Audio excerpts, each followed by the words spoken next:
What's good, YouTube? This your boy Rayleigh Winslow, and I'm back in the building with another video. You did reaction video to the documentary of OG Percy. Yeah, you did. Don't forget to like, comment, subscribe, and share this video. Ooh wee. Let's get straight to it. Warning, this documentary features the true story of a well-known father and his sons, including content related to violence, guns, and gang activity. It is presented for I'm trying to be OG. Yeah, I'm trying to get the same level, that's all. I'm bloodly Mr. Scratchy. Monster. Now,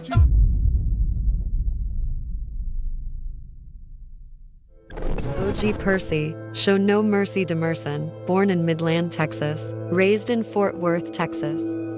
You may know him as the infamous Ferguson unit shot caller and enforcer, or the pioneer that established his 5-deuce Crip set in a blood neighborhood called Eastwood. Or you may even know him as the most viewed battle rapper in the South. But we're here to focus on the father and the life of 4 out of his 7 renegade boys.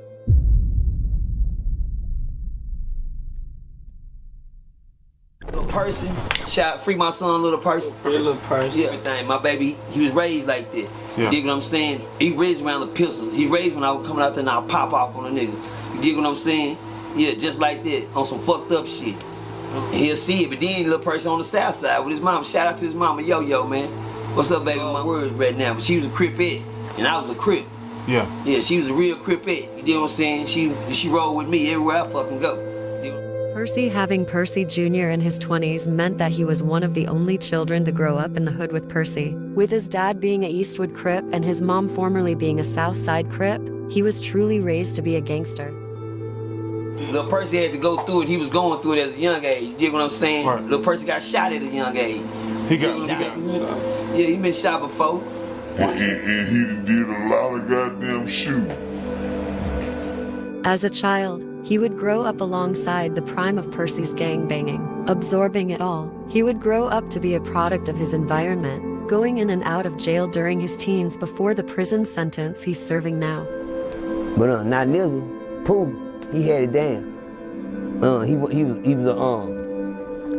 He was a swag rapper. You understand me? But he wasn't no gang. Dad, this nigga hustle was above all y'all niggas, and this nigga wasn't even goddamn me 17. This nigga had a bad motherfucking hustle. Good at school. This motherfucking school with hundreds coming all down his hand, all on the floor taking pictures. Like, goddamn, son, you don't supposed to do that. I used to walk in this nigga room when he go to school, invade the room, pull the mattress up. I said, God damn. Get it back, nigga. I need that back. Nah, I didn't never take it, nigga. Shut up. I ain't never take it. You came home and your shit was still under that mattress like you never. Cause you know what? 9 would be different. He would be the family's first rapper, coming up with a wavy style. He would also be known as a hustler, making way more money in the streets than the average 16-year-old.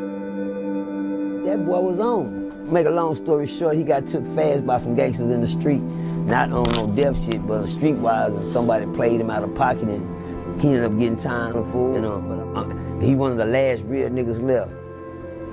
My son in the penitentiary with some more niggas. Y'all know it, just cause he did this, and they didn't. 9's loyalty would end up leading him to take the blame for a crime he did not commit, which we will cover later. I hear that. That's for all the YNs out there. You know what I'm saying? Be loyal to yourself. You know what I'm saying? Be loyal to what you stand on. You know?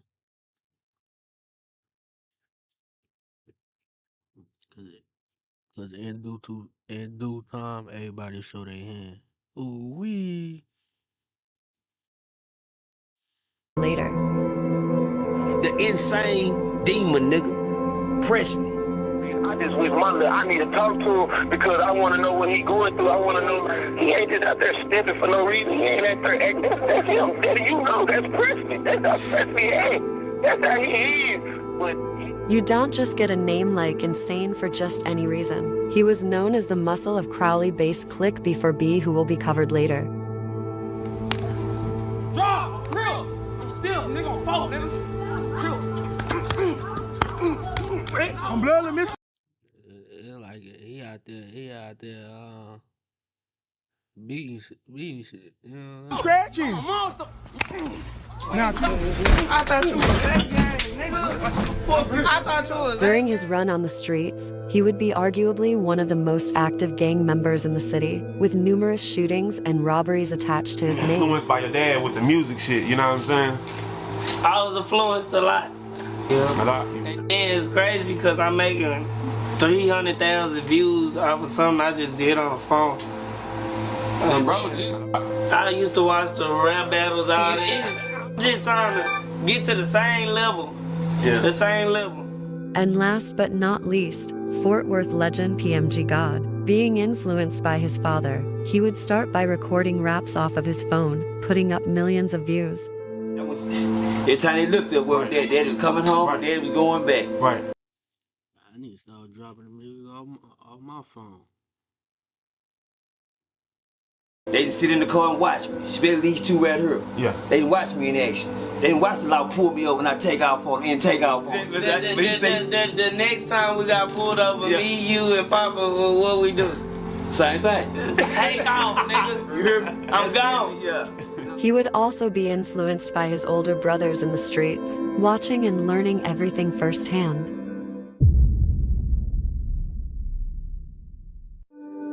Percy would be no stranger to the law, being arrested and sent to jail over 28 times. Look at me, this nigga stupid. I've been incarcerated 28 times. You understand me? I've been booked in that county over 28 times. There ain't nothing.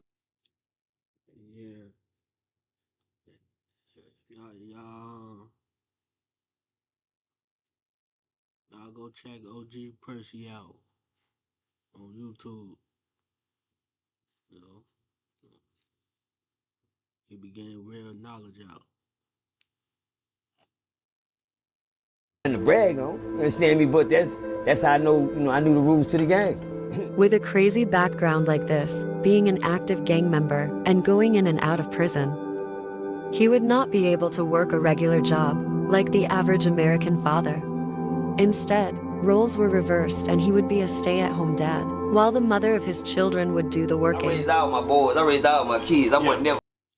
Shout out to all the stay-home dad. He did. Mama did the working, Daddy did the parenting. Shit, them niggas, I fed them. I put them to bed. I did all that. They ate every day. Right. It's not a day they didn't miss a meal. Him being there during that time would mean that the boys would go with him everywhere he goes. Because of this, he would pick up the moniker of Daddy Daycare. My kids, I raised my own children. I did that as a daddy. There's not too many of you daddies can say that. Yeah, I'm. Salute. Shout out to OG Percy for that, man. Prayer for them. I am the Daddy Daycare for real. If a nigga did what they see me, they used to call me what? Daddy Daycare. Daddy Daycare. Why? Because every time they see me and all them goddamn kids. They go Percy and them motherfucking kids. Yeah, Percy and them kids. I'm coming. Is Percy coming? Yeah, well, get the shit ready for it, because they ain't going nowhere without his kids. He said, Percy Jr. being 8 years apart in age from the next set of brothers, the way he was raised was different. The difference between him and his brothers was that he was intentionally raised by Percy to be a gangster. And sure enough, he would become exactly what he was raised to be, a gangster. them other little niggas come in and I kept saying little Percy was my fault. I taught little Percy how to be a real nigga. Yeah. I mean, all the way around, little Percy wasn't good in school. He was fucking up. I kept my foot on Percy's neck the best way I could, but shit, hell, I wasn't doing no good either. I'm out there on them drugs, fucking up real tough. It was all about drugs and banging then. Shit, if I wasn't getting high, I was out here banging on a nigga ass. You dig what I'm saying? And trap house jumping, we doing it, and I got little Percy with me. Despite him and his family being from Fort Worth, he would jump off of the porch on the east side of Arlington. He would run with a clique called CESB, aka Certified 110, a group of teens mostly based out of Sam Houston High School. They would cause havoc to the streets of Arlington during their run. Percy, seeing the road his son is headed down, he would try to warn him before it was too late. But it would be hard for Percy Jr. to listen because Percy would still be heavy on drug use and street activity. But sadly, it would be too late, as on November 26, 2008, his criminal career would begin, being charged with 3 counts of burglary of habitation. That nigga was the first nigga that brung a tear to my eye, man. Going in that penitentiary, man, I got a letter saying my baby was locked up. My baby? And then I got a letter from him. Daddy, whoom, whoom, whoom. Man, tears just started rolling down my eyes, man. That's when I felt like a real, not a failure. I didn't feel like a failure, but I felt like I failed. I felt like I failed to the point that shit. I made sure I felt like little Percy was my fault. You dig what I'm saying? Percy Jr. would be sentenced to 8 years in the Texas prison system.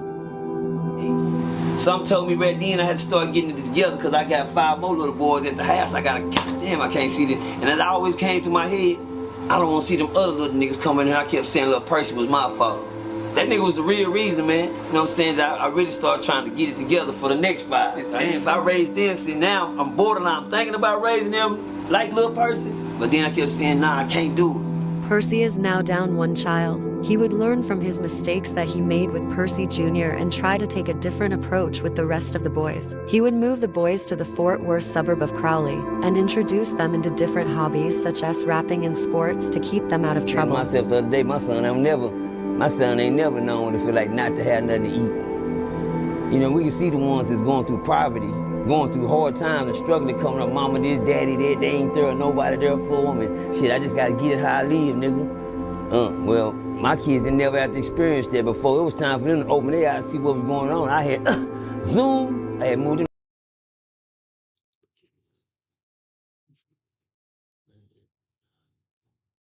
A lot of you parents could learn something from that. You know what I'm saying?